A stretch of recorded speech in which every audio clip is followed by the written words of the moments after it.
TRES. 2b is a planet where night never ends, and it's not your regular night.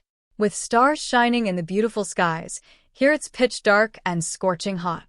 TRES 2b is a gas giant roughly 1.5 times more massive than Jupiter, and its surface absorbs light better than charcoal.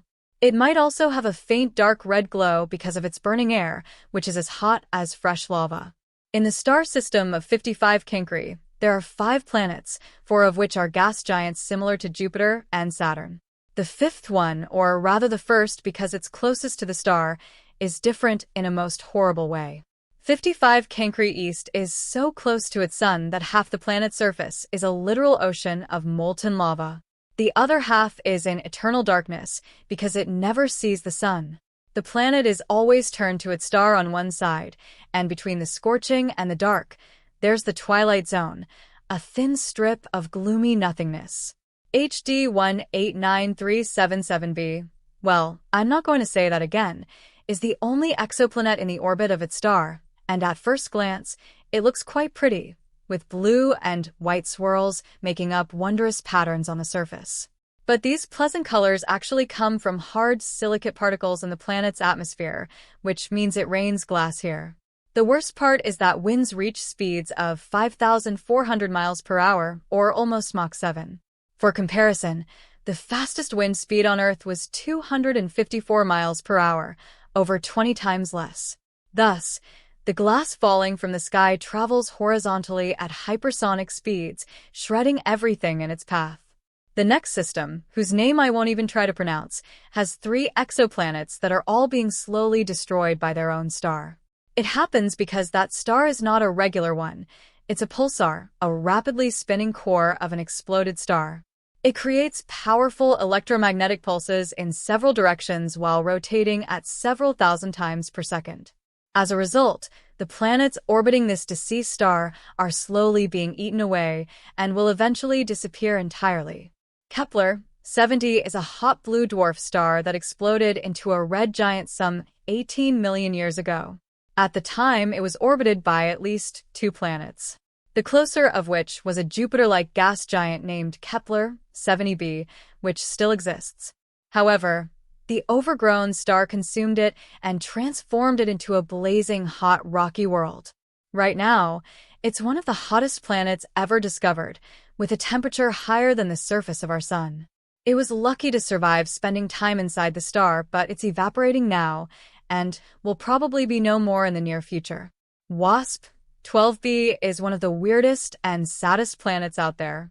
The enormous gravity of its star combined with the planet's composition, mostly of gas, results in the star slowly devouring its protege.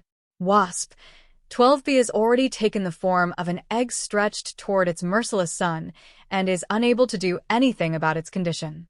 In another 10 million years, the planet will inevitably succumb to the voracious star's appetite. If you ever wondered what it's like to walk on ice and hot coals at the same time, Lisi 436b is a planet that would give you a vivid example. Being extremely close to its sun, this Neptune-sized exoplanet boasts temperatures hotter than a blazing oven, and yet it's covered in ice, which burns incessantly. This ice is much denser due to the enormous gravity of the planet, staying solid even under extreme conditions and not melting away. No list of frightening worlds could do without mentioning Venus, the Earth's evil twin. The second planet from the Sun has an atmosphere so thick and full of clouds that its surface is much hotter than that of Mercury.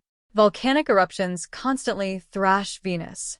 Its gravity is almost 100 times stronger than ours, and those clouds I mentioned are not made of water, but of sulfuric acid, which condenses and rains down on the ground, adding to the inferno.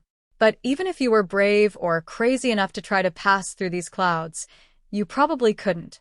The winds up there are as strong as some of the most powerful hurricanes back on Earth.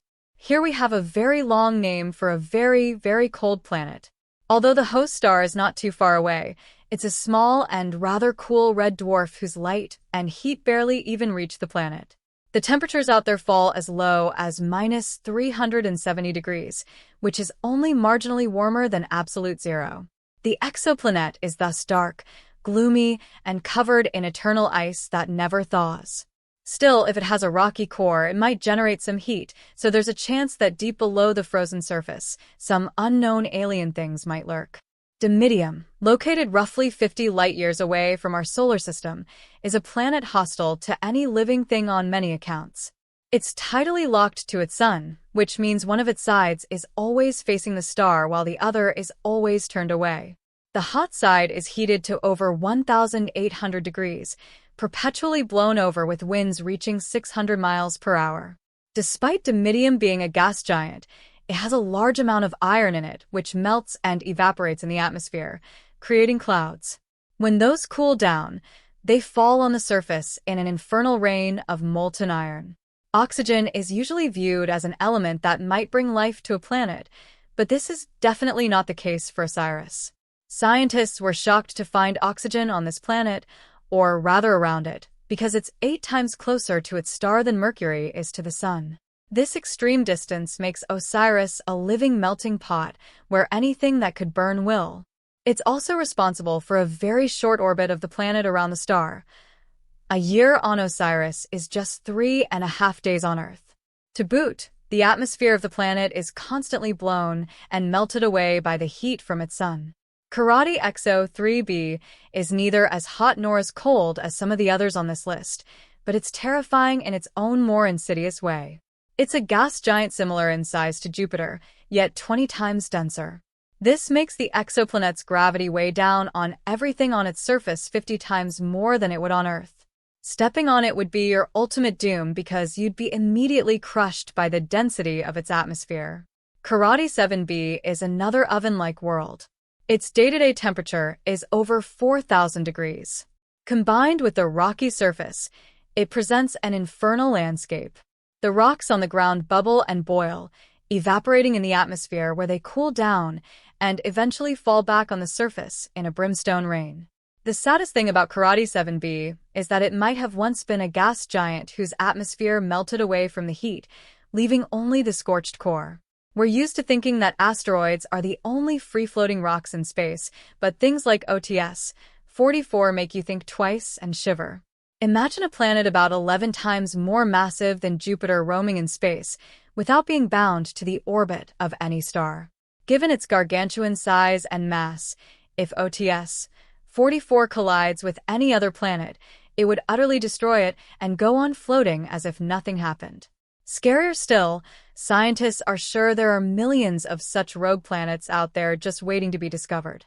There's no hard proof of their existence yet, but theoretically, carbon planets have formed somewhere closer to the center of our galaxy.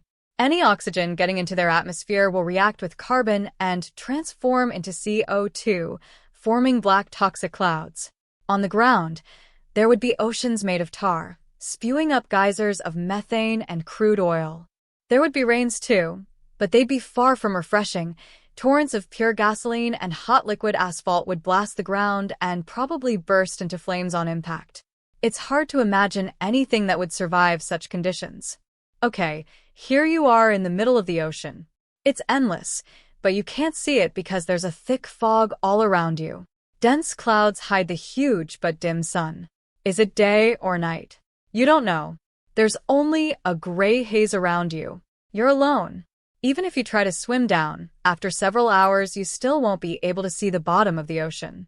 And that's a typical water planet for you. I know it sounds kind of dark, but it's not that bad. These water worlds are more interesting than they may seem, so let's take a look at them. The ocean planet is a planet that consists, as you might have guessed, mainly of water, ice, and maybe some rocks. Think of the Earth's oceans, its horrifying depths, the Mariana Trench, and all that. And now can you guess how much space all the water on Earth takes up? 0.025%, exactly. Now just try to imagine a world 40 to 60% water. If you dive in there, the depth can exceed 60 miles. Compared to that, the 6-mile depth of our Mariana Trench sounds like nothing. And yeah, the pressure there will be enormous. It can reach up to 20,000 Earth atmospheres. Very crushing. Now, it may sound scary, but it still would be great to find out more about these planets. Fortunately, according to scientists' calculations, there may be a lot of such planets in our galaxy alone. Well, Udon. Do you really want to visit these planets in real life? But learning about them is a fascinating and eerie experience that makes you realize how diverse and extreme the universe can be.